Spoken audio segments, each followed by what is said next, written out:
अस्सलामु अलैकुम वरहमतुल्लाहि वबरकातुहू। मैं हूं आपका मेज़बान मोहम्मद शाहिद रहमानी। आज मुर्खा 8 जुलाई है। पेश है दूरबीन की ताज़ा तरीन पेशकश। आज दूरबीन के अहम मौज़ूआत हैं।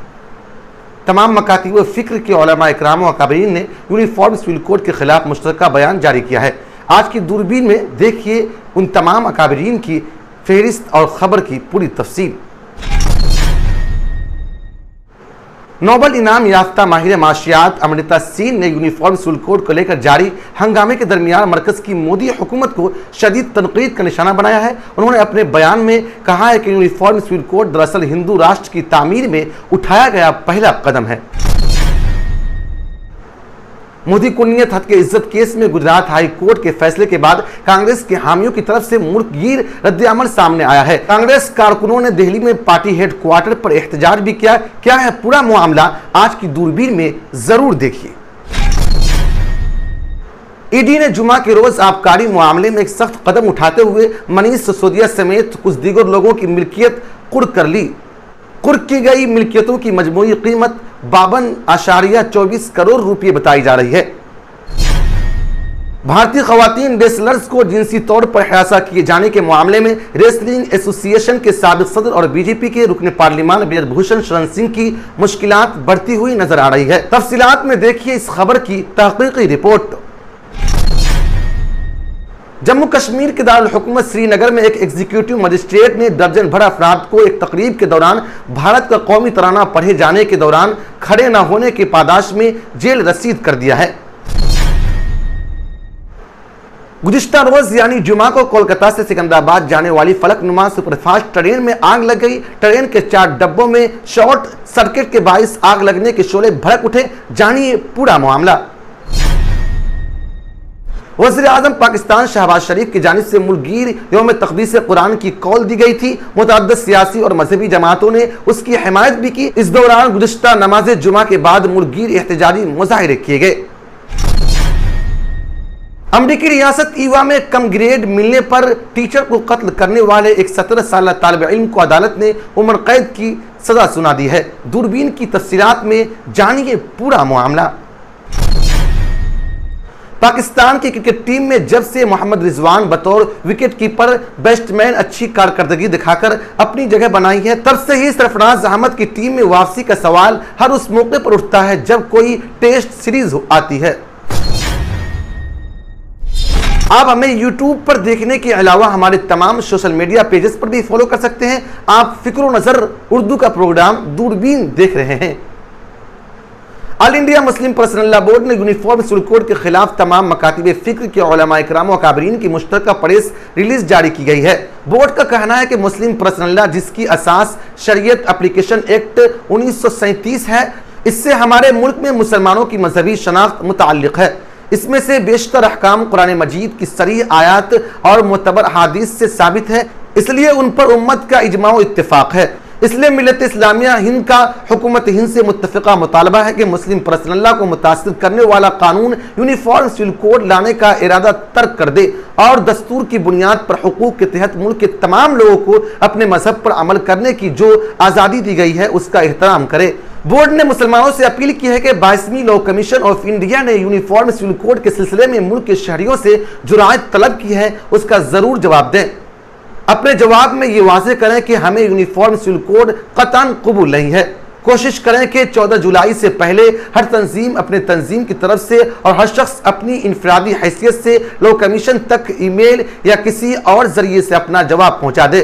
मुश्तरका बयान जारी करने वाले उलमा इकराम में मौलाना मोहम्मद खालिद सैफुल्लाह रहमानी, सदर all India Muslim personal law board, मौलाना काका सईद अहमद उमरी, नायब सदर all India Muslim personal law board, Maulana Syed Arshad Madani, नायब सदर बोर्ड, सदर जमीयत उलमा हिंद, प्रोफेसर डॉक्टर सैयद अली मोहम्मद नकवी, नायब सदर बोर्ड, जनाब सैयद सादुल्लाह हुसैनी, नायब सदर बोर्ड, अमीर जमात Islami Hind, Maulana Mohammad Fazlur Rahim Mujaddidi, general secretary all India Muslim personal law board, Maulana Syed Mahmood असअद Madani सदर जमीयत उलमा हिंद, मौलाना मुफ्ती अबुल कासिम नौमानी मोहतमीम दारुल उलूम देवबंद, मौलाना असगर अली बिन इमाम मेहदी सलफी अमीर जमात अहले हदीस, मौलाना सैयद मसऊद हुसैन मुस्तहिदी फिरका महदूया, मौलाना सैयद अहमद वली फैसल रहमानी अमीर शरीयत बिहार उड़ीसा व झारखंड, मौलाना सगीर अहमद रिशादी अमीर शरीयत कर्नाटक, मौलाना मोहम्मद यूसुफ अली अमीर शरीयत आसाम मशरक़ी हिंद, जनाब जियाउद्दीन नैयर सदर कुल हिंद मजलिस तामीर मिल्लत हैदराबाद, प्रोफेसर अली कट्टी मसलियात सदर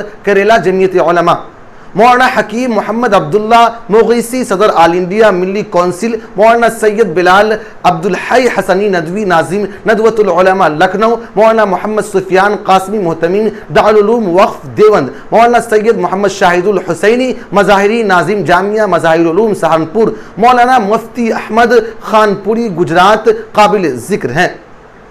माहिर माशियात अमृता सिंह का कहना है कि अगर मुल्क हिंदू राष्ट्र बन गया तो स्टेट के कुछ पहलुओं में नए रास्ते रवा हो सकते हैं, लेकिन कुछ रास्ते बंद भी जरूर हो जाएंगे। नोबल इनाम याफ्ता माहिर माशियात अमृता सिंह ने यूनिफॉर्म सिविल कोड के लेकर जारी हंगामे के दरमियान मरकज की मोदी हुकूमत को शदीद तनकीद का निशाना बनाया। उन्होंने अपने एक बयान में कहा है कि यूनिफॉर्म सिविल कोड दरअसल हिंदू राष्ट्र की तामीर में उठाया गया पहला कदम है। अमृता सिंह का मानना है कि यूनिफॉर्म सिविल कोड एक मंसूबाबंद साजिश है और उसके पीछे छुपा मकसद मुल्क को हिंदू राष्ट्र बनाना है। काबिल जिक्र है कि अमृता सिंह हाल ही में शांति निकेतन लौटे हैं और वहां उन्होंने सहाफियों से मुखातिब होते हुए मुल्क में यूनिफॉर्म सिविल कोड को लेकर जारी तनाजा पर अपना रद्द अमल जाहिर किया। अमृता सिंह ने मरकजी हुकूमत की मंशा पर सवाल उठाते हुए कहा कि यूनिफॉर्म सिविल कोड में खामियां हैं। हुकूमत ऐसी चीजें कैसे पेश कर सकती है? अगर आप इसे नाफिज करते हैं तो किसे फायदा होगा? मरकजी हुकूमत जिस तरह मुल्क को चलाने की कोशिश कर रही है उसमें कुछ गड़बड़ है। अमृता सिंह का कहना है कि अगर मुल्क हिंदू राष्ट्र बन गया तो स्टेट के कुछ पहलुओं में नए रास्ते रवा हो सकते हैं, लेकिन कुछ रास्ते बंद भी जरूर हो जाएंगे। इससे ऐसा लगता है कि पूरे मामले में हिंदू मजहब का गलत इस्तेमाल हो रहा है। वाज़ेह है कि आलमी शोहरत याफ्ता माहिर माशियात अमृता सिंह पहले भी कई बार मरकजी हुकूमत की पॉलिसियों के खिलाफ आवाज उठा चुके हैं। उनके मुताबिक एक रियासत एक कानून कहकर सभी मसाइल का हल मुमकिन नहीं है। वो कहते हैं कि हमें सोचना होगा कि एक रियासत बनना कैसे मुमकिन है ताकि हमारे दरमियान नाइत्तेफाकी कम हो। मोदी कुर्नियत हद के इज्जत केस में गुजरात हाई कोर्ट के फैसले के बाद कांग्रेस पार्टी के हामियों की तरफ से मुल्कगीर रद्द अमल सामने आया। कांग्रेस कारकुनानों ने दिल्ली में पार्टी हेड क्वार्टर पर एहतजाज भी किया। कांग्रेस पार्टी के जनरल सेक्रेटरी जयराम रमेश ने कहा है कि गुजरात हाई कोर्ट के फैसले का मुतालबा किया जा रहा है। कांग्रेस जनरल सेक्रेटरी के सी वेणुगोपाल ने कहा है कि इस मामले को सुप्रीम कोर्ट में चैलेंज किया जाएगा। अगर राहुल गांधी की सजा पर रोक नहीं लगाई गई तो उनके लिए आइंदा लोकसभा इलेक्शन लड़ना मुमकिन नहीं होगा। कांग्रेस के सदर मल्लिकार्जुन खड़गे और जनरल सेक्रेटरी प्रियंका गांधी वाड्रा ने पार्टी लीडर राहुल गांधी की लोकसभा रुकनीत मनसूख करने से मुताल्लिक नजरसानी की दरखास्त को गुजरात हाई कोर्ट की जानिब से खारिज करने पर रद्द अमल का इजहार करते हुए कहा कि राहुल गांधी हक की लड़ाई लड़ते रहेंगे और मोदी हुकूमत उनकी आवाज दबाने के लिए कोई भी हरबा इख्तियार करे, लेकिन आखिरकार हक की ही फतह होगी और अवाम की आवाज की जीत होगी। उन्होंने मोदी हुकूमत को मुतकब्बिर करार देते हुए कहा कि हुकूमत सच को दबाने के लिए हर हरबा आजमा रही है और अवामी मफादात से जुड़े सवालात से तवज्जो हटाने के लिए तरह तरह की साजिशें कर रही है, लेकिन कांग्रेस डरने वाली नहीं है और वो सियासी और कानूनी लड़ाई लड़ती रहेगी। खड़गे ने कहा है कि राहुल गांधी ने हमेशा हक की जंग लड़ी है और उसके लिए लड़ते रहेंगे। सच ये है कि ललित मोदी, नीरव मोदी, मेहुल भाई, विजय माल्या, जितेंद्र मेहता जैसे भगोड़े मोदी हुकूमत की निगरानी में आवाम के पैसे लेकर मशकूक तौर पर बेरने मुल्क पहुंच गए। बीजेपी ने उनको तो आजाद कर दिया, लेकिन झूठ की चालें चलकर एक सियासी साजिश के तहत राहुल गांधी को कटघरे में खड़ा करके पार्लियामेंट से मुअत्तल कर दिया है। बीजेपी के राज में पहले बदनवान बाहर भागते हैं और दूसरी जानिब मोदी जी की पार्टी जिन लोगों पर बदनवानी का इल्जाम है उन लोगों को बीजेपी की स्वच्छ भारत अभियान के वॉशिंग मशीन में धोकर इख्तिदार पर कब्जा करने का खेल खेलती है। उन्होंने कहा है कि मुल्क अब मोदी जी की बदनवानी पर दोहरा पॉलिसी के बारे में गहराई से जान चुका है। कांग्रेस का कोई भी लीडर, हमारा कोई भी कारकुनान इस सियासी साजिश से नहीं डरता। हम सियासी और कानूनी लड़ाई दोनों लड़ेंगे। दरअसल भारतीय जनता पार्टी के गुजरात में रुकने असेंबली परमेश मोदी ने 2019 में एक इंतखाबी रैली में मोदी कुर्नियत को बदनाम करने पर राहुल गांधी के खिलाफ हत्या की इज्जत का मुकदमा दायर किया था। सजा सुनाए जाने के बाद राहुल गांधी को अवामी नुमाइंदगी एक्ट के इल्तिजामात के तहत लोकसभा से नाअहल करार दिया गया था और उनकी रुकनीत मनसूख कर दी गई थी। ईडी ने जुमा के रोज आबकारी मामले में एक सख्त कदम उठाते हुए मनीष सिसोदिया समेत कुछ दीगर लोगों की मिल्कियत कुर्क कर ली है। कुर्क की गई मिल्कियतों की मजमूई कीमत 52.24 करोड़ रुपए बताई जा रही है। जिनकी मिल्कियतें कुर्क की गई हैं उनमें आम आदमी लीडर और दिल्ली के साबिक नायब वज़ीर आला मनीष सिसोदिया के अलावा अमनदीप सिंह ढल, राजेश जोशी, गौतम वगैरह शामिल हैं। मीडिया रिपोर्ट्स के मुताबिक कुर्क की गई मिल्कियत में मनीष सिसोदिया और उनकी बीबी सीमा सिसोदिया की 2 गैर मनकूला मिल्कियतें हैं। उनके अलावा राजेश जोशी विरचेट प्रोडक्शन मीडिया प्राइवेट लिमिटेड की अराजी और फ्लैट शामिल है। गौतम मल्होत्रा की भी जमीन और फ्लैट कुर्क की जाने की खबरें मौसूल हो रही हैं। बताया जाता है कि कुर्की में 44.29 करोड़ रुपए की मनकूला मिल्कियत भी शामिल है। इसमें मनीष सिसोदिया के 11.49 लाख रुपए, ब्रेंडेको सेल्स प्राइवेट लिमिटेड 16.49 करोड़ रुपए और दीगर के बैंक अकाउंट्स में पड़े हुए हैं। आबकारी मामले में जारी करदा ये कुर्की का दूसरा हुक्म है। कुर्की का पहला हुक्म 76.54 करोड़ रुपए की गैर मनकूला मिल्कियतों पर मुश्तमिल था। इसमें विजय नायर, समीर, अमित अरोड़ा, अरुण प्रिय और दीगर लोगों की मिल्कियतें शामिल थी। आबकारी घोटाले मामले में अब तक मजमूई तौर पर 128.78 करोड़ रुपए की कुर्की हो गई है। हालांकि घोटाला कम से कम 1934 करोड़ रुपए का है। ईडी ने अब तक इस मामले में 12 लोगों को गिरफ्तार किया है और आगे की जांच जारी है। भारतीय खवातीन रेसलर्स को जिनसी तौर पर हिरासत किए जाने के मामले में रेसलिंग एसोसिएशन के साबिक सदर और बीजेपी के रुकने पार्लियामान बिरभूषण शरण सिंह की मुश्किलात बढ़ती हुई नजर आ रही है। पहलवानों के इल्जामात के मामले में दिल्ली पुलिस की चार्जशीट का नोटिस लेते हुए रॉज एवेन्यू कोर्ट ने एमपी बिरभूषण और विनोद तोमर को तलब किया है। दोनों को 18 जुलाई को अदालत में पेश होने का हुक्म दिया गया। इससे कबल समाअत के दौरान अदालत ने नोटिस लेने के लिए 7 जुलाई की तारीख मुकर्रर की थी। दिल्ली पुलिस ने बिरभूषण के खिलाफ 15 जून को अदालत में चार्जशीट दाखिल की थी। रॉज एवेन्यू कोर्ट में 22 जून को उसकी समाअत करते हुए chief metropolitan magistrate CMM महतार Rai Singh ने मामला MP MLA कोर्ट में मुंतकिल कर दिया। उन्होंने मामला ACMM हरजीत सिंह जसपाल को भेज दिया है। POCSO मामले में तफ्तीश मुकम्मल होने के बाद दिल्ली पुलिस ने 15 जून को ही पटियाला हाउस कोर्ट में कंसलेशन रिपोर्ट दाखिल की है। अदालत की तातीलाती बेंच के सामने दाखिल की गई 550 सफ़हात पर मुश्तमिल मनसूखी रिपोर्ट पुलिस ने मुतासरा के वालिद और मुतासरा के बयानात की बुनियाद पर तैयार की थी। खातून पहलवान के नाबालिग न होने से मुतालिक तफसीली मालूमात देते हुए पुलिस ने रिपोर्ट में पॉक्सो सेक्शन को मनसूखी करने की दरख्वास्त की है। अब इस मामले की समाअत 1 अगस्त को होगी। भारत के ज़ेरे इल्तवा कश्मीर के मारूफ शहरी श्रीनगर में एक एग्जीक्यूटिव मजिस्ट्रेट के ने दर्जनों भर अफराद को जेल भेज दिया है, जिन्हें पुलिस ने इसलिए गिरफ्तार किया था क्योंकि एक तकरीब के दौरान जब भारत का कौमी तराना गाया गया तो उस वक्त वो एहतरामन खड़ा नहीं हुए। जिस तकरीब में ये वाक़या पेश आया उसमें जम्मू कश्मीर के लेफ्टिनेंट गवर्नर मनोज सिन्हा भी मौजूद थे और उन्होंने भारतीय कौमी तराना के दौरान खड़ा न होने का संजीदगी से नोटिस लिया।